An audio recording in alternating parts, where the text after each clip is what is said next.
Hello and welcome to another episode of Unsourced Wall. My name is Elvis, and as always, I'm your host. It's going to be kind of a short week. Not much came out, not much news, but let's just try and make it a fun one while we can because, first of all, finally, the DC Universe streaming service has been fully announced with all of its services and all of what is going to be on there, i.e. comics, movies, cartoons, and the live action shows. So it's promising, a really well-rounded experience. Right now, everything's closed off. It's just the main website and the trailer that showcases pretty much all the things that they're promising you're going to be able to do on there, including community forums. The one interesting bit is that on the main website, when you click Get Started, it'll lead you to a small form where you can sign up, putting in your email account to be selected for the beta. It does seem a bit more interesting than it did when it was first announced, mainly because it's not just the shows, it's comics, movies, the cartoons, even legacy comics and cartoons and movies. I'm wondering how that's going to fill out, because even something like other streaming services that do have legacy backlogs, they shuffle in and out of things. And since DC and WB, with their superhero properties, have so many things, how are they going to ease them out? Or will everything be out there at once? Which would be fun to have everything at once, but I understand if they do one season of Batman, the animated series, at a time through stretches, so that it's not something that you can just sign up for, enjoy, or even rip with a free trial or something like that. Because that's been such a big concern for streaming services. It's something that Hulu does as well with releasing small chunks, and even Netflix does with their cartoons where they commission 2 full seasons and then they just release them so that you can't ever really get one concise bit of the story as a sign up for a trial. Hopefully we're going to see some more stuff and it won't be too long, because I know that they are still working on the pre-production and production of a lot of their content. But they still have so much in their warehouse as it is that it could still be interesting just to announce it, to have it there roaming free, and we can worry about the original content as it releases later. It's not something that's so beholden that they would need to just stave it off immediately, because the original content isn't what I don't think people are going to be looking forward to the most.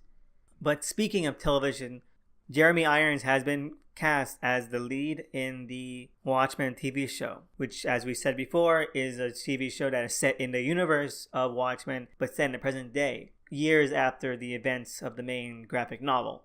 And if it was up to me, I think that Jeremy Irons would have been a great old Ozymandias. But as it stands, he's probably going to be playing one of the older cops who form the sort of core cast of characters. And hopefully he's used to a great extent, because overall it's not something that's so interesting, but a solid enough cast and a good story beat around it, it could still exceed expectation. Really though, there's been a huge spurt of casting news. Let's run them all down right now. We have Jared Leto being tapped to play Morbius, the living vampire, the Spider-Man villain. So that's one. And we also have rumors of a Spider-Gwen movie coming out, as well as a Silk movie. So people have gotten excited about those as well. And finally, probably the most insane, unexpected, out of nowhere casting the news that I've heard in a while would be for the Razor movie. And if anyone doesn't know, Razor is probably the most well-known and certainly the most iconic of the bad girl subgenre of 90s comics, where you had feminine characters who were all badass and used lots of knives and were very gothic and darkly lit, and Razor was probably the progenitor, or at least the grandfather, of most of these tropes and cliches he was associated with them. Well, it turns out they're making a movie, and they've cast one of the lead actresses of Fox's The Gifted in the main role, Emma Dumont, who plays Polaris in that show. And honestly, I'm really interested in seeing where they go with this. It's definitely not something that you would expect to hear about, because it's not like a character that has endured. It's definitely a small benchmark in comic history, but the fact that people are trying to bring it out into a modern day context and comic book movie filled world is pretty enticing. I want to see what they do with it. I still remember the Witchblade TV show that gave on Fox, and I really enjoyed that show. In any case, I hope that whoever is behind this, apparently the production company behind the original Crow movie, is working on this. So I want to see if they still have what it takes to take a concept that might not be so cinematic and make it work for modern day audiences. Looking forward to seeing more news from that. This is something that I recorded later, but it's breaking news, so I've moved it up and I'm going to copy and paste it like I did with the Vertigo news from a few episodes back. But Harlan Ellison has passed away, and that is just a blow because his work has always been one of my favorites. I remember loving and always anticipating the final collected edition of Vic and Blood, his trilogy of short stories that he was hoping to craft into one full narrative novel. Honestly, looking back, this is something that I can say that might have been something that I could have guessed, if only because last year, after so long, they were releasing a full edition of all 3 stories collected, with really the catch being that it wouldn't be the full novel, it would just be those 3 stories which had already existed and some back matter. So the fact that they were finally touting this as the final release, despite not really being a complete edition, should have been a tip-off to the fact that he might have known that he wasn't going to be around long enough to finally complete it as a full novel. So that's something that sticks in the head. But outside of his works in literature, of course, there's the history he has of comics. He has infamous rant about the comic book bubble, where he would take out his stack of comics and talk about the pricing of them and pretty much just what the folly of this entire thing was. And if you've seen it, then you know exactly what it is, but I recommend searching it out. It is one of the most iconic pieces of comic book journalism that there exists, because it is so on point and it's so scathing, and it just no holds barred, just frank discussion about the problem that was there at that time, as well as the notably and historically lost episode of Batman 1966 that he wrote about the origin of Two-Face, which finally saw both released as a graphic novel a couple years ago, which was then used as the inspiration for the animated movie with the voices of Adam West and Burt Ward a few years after that. So, you know, it's untimely passing. At 84, there's so much more he could have done and said, because we're reaching such an apex of the actual sort of content and topics that he had been talking about for ages. And with all this other stuff that's going on, it's a voice that I honestly will miss. So hopefully he rests in peace. Let's move on into what I read this week, which was actually pretty interesting and a lot more fun than I can say most weeks have been, just in terms of ratio, what I liked to what I was just lukewarm about. First of all, it's a Stray Bullets week, number 36, and any Stray Bullets week is just amazing, even though, like I said, the series really does go on for a long time, especially this arc, which is at now over 1,000 pages with no end in sight. So it's ridiculous, but even though this is the issue that goes past the 1,000-page limit for this arc, it really does keep it fresh in just the way that Stray Bullets can, because this issue is entirely about a one-shot character we've never seen before, we'll never see again, but who is just so memorable and so unique that he'll definitely go down as one of my favorite characters of this series, just because of how well handled he is. He's really entertaining, and it's just an amazing read. The arc itself, though, there is just nowhere I can see that even in 4 issues, which is my previous guess, that it can end. At my count, there's like 4 different distinct plot threads that need to close off before this can settle down. It's definitely an experience. It's really given it a new lease. As I said, 36 issues in, it drags. It definitely tests your patience on how long this story can go. It's a prequel, so like, how far are we going to go with this? But then an issue like this comes along and really does remind you of everything that is so enjoyable and entertaining with the series. It's funny, it's thrilling, it's sad, it's seriously gut-wrenching. It's amazing. Even if it lasts another 13 issues, I'll be definitely following it. I'll still be immersed into what this is going on, because even though I hope it ends so soon, it's just gone on so long. It's still quality work, and that's really what matters at the end of the day. On the other side of the spectrum, even though I still enjoy it, is a new issue of Wicked plus the Divine. And it's definitely like the issue before last, where you have an issue that is clearly meant to be for the trade, that is clearly intended to be more in service of how this is going to read as a single chapter in its overall story. Which is, if you remember, the issue before last was nothing but the same panel, or at least repeated panels again and again and again and again for pretty much over half the issue, honestly. And that's an interesting thing, and it would probably be better in a trade or in a Lux hardcover. But in essence, as a single issue, it's a joke that really did wear thin, and it's definitely one that wears thin again in this issue.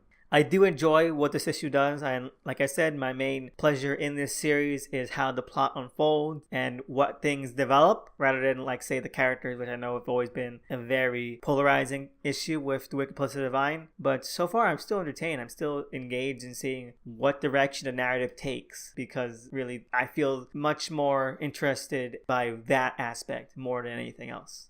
Venom number 3 also came out this week, and that is something which I am glad I'm still picking up. It's not a groundbreaking book. It's not something that's really testing my limits on entertainability, where I'm thinking like this is definitely something that's going to go down in history as one of the things that I'm going to point to when I say this is an example of pretty much what this has done perfectly. It's not. It's still just a very solid, entertaining book for its character and for what it's trying to do. Cates and Stegman are both doing great work. Stegman more than anything else, because the art that's being put on this book is perfect for Venom. It's perfect for the atmosphere and the subject matter of the story that they're telling, which is all very big and brash, alien, horror. I think that so far, there's nothing that's really pulled me away. Venom isn't one of my favorite characters. I've always just found him cool and bold in that sort of very, very base way. And this definitely fulfills that potential, I think, of just being solely about the impact while also doing the legwork in order to make that somewhat emotionally engaging.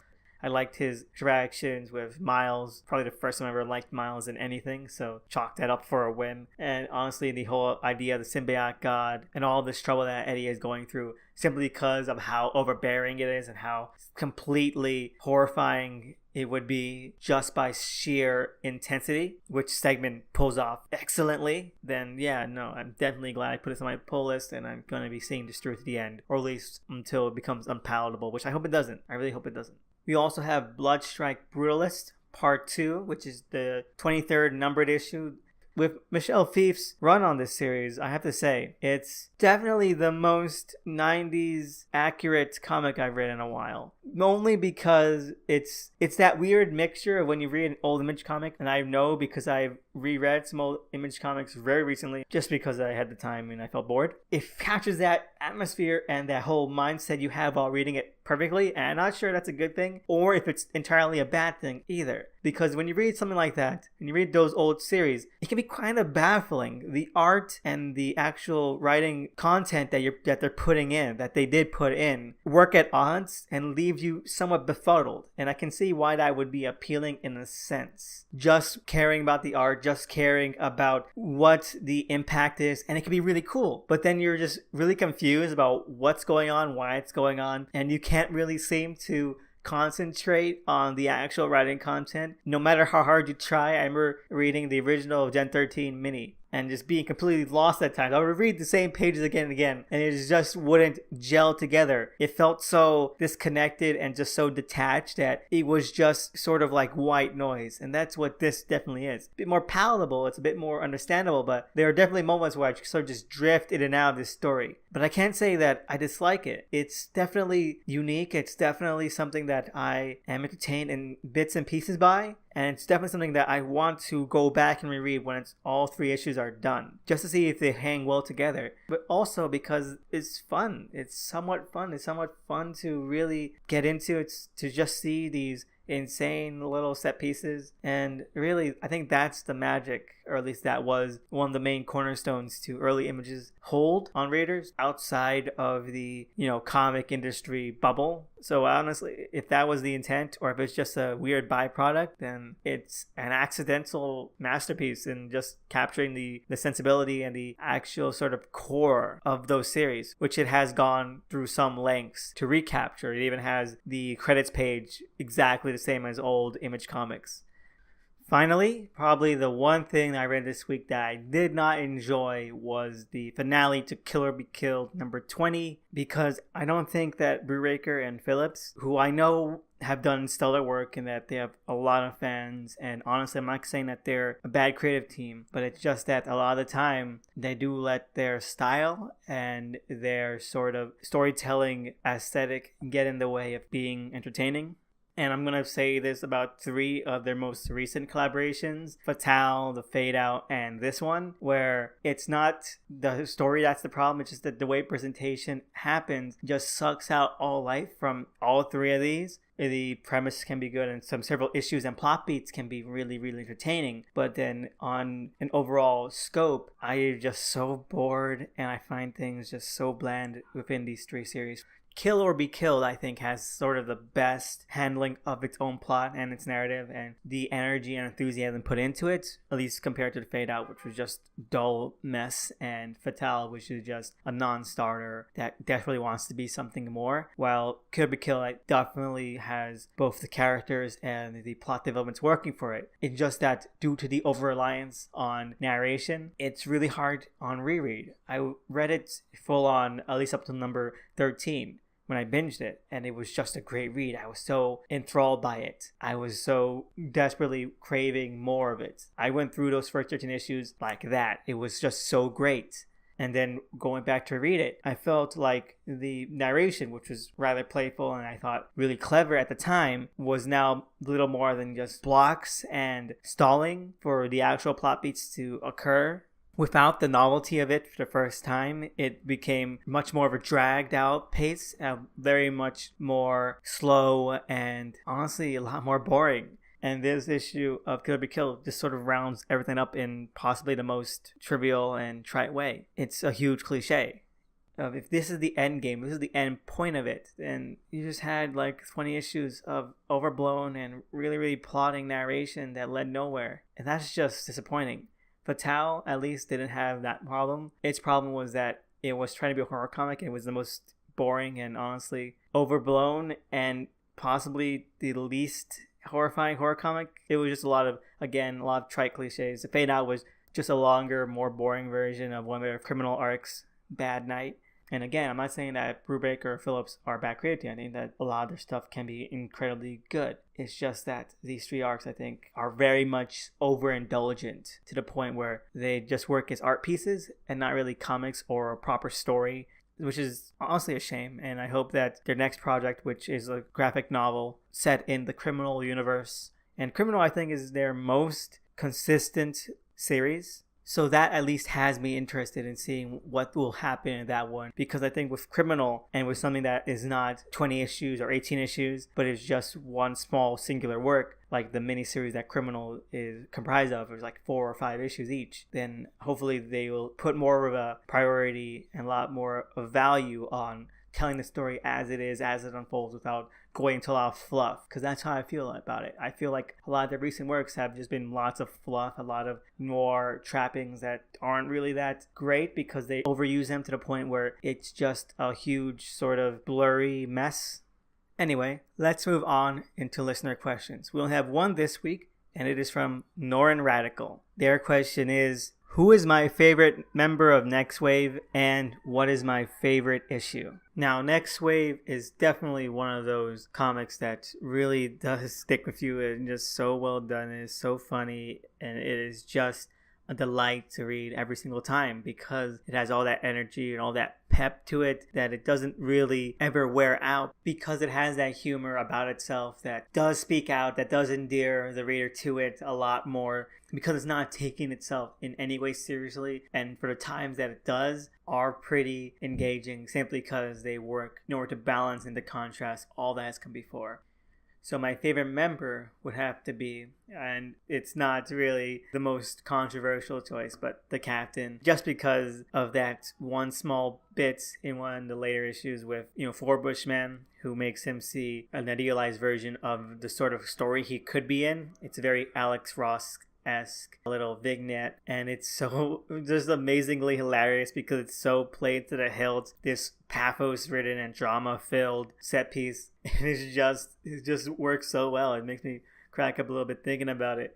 So to have this small little piece that is just so melodramatic and is just so of the prestige comic type that it just works completely. It just demolishes that sort of sensibility And my favorite issue would have to be the one where they fight the mindless ones, mainly because the series is known for having those little next wave taglines thrown out through all these issues. In that one, especially with the mindless ones, when they just come to life and they start dancing and doing just random ass poses. I think those are probably the best ones the series had to offer.